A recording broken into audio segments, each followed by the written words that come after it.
Alright, so now that you know what a stock float is, let me explain the market cap. Market cap is the most popular way to classify a stock. You can find the market cap by multiplying the current price of the stock by its float.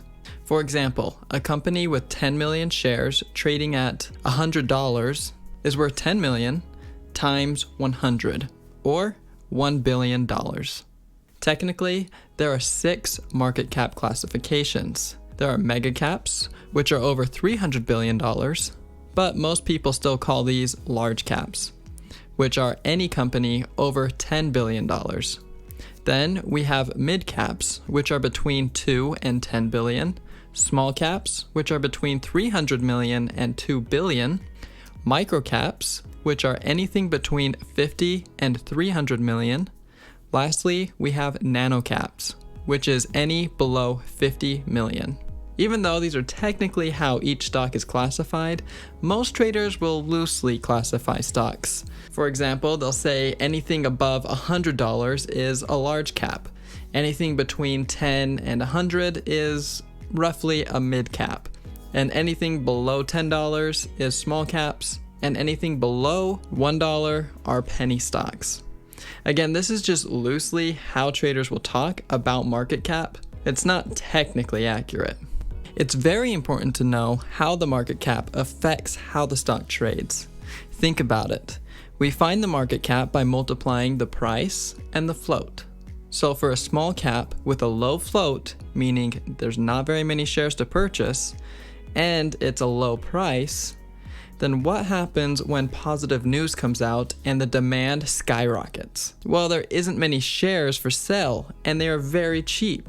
So the buyers can buy up a lot of shares, and because the supply is dropping, with demand shooting up, then that makes the price shooting up. But what happens when the buyers decide to take profit? Then the supply will increase, making the stock go down in value unless more buyers decide to step in.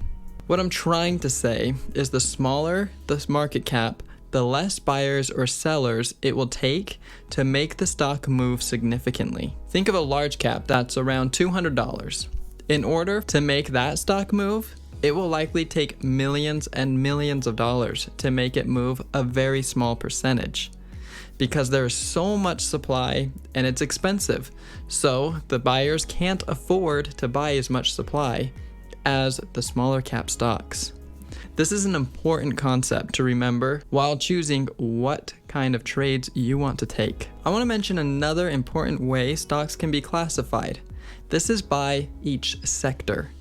There are a ton of different sectors. The best example I can show you is by going to finviz.com and looking at the sector map. This map shows all the sectors and the stocks that are moving in those sectors.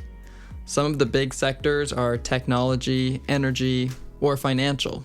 Each sector sort of moves together. In summary, stocks are often classified by market cap and what sector they belong to.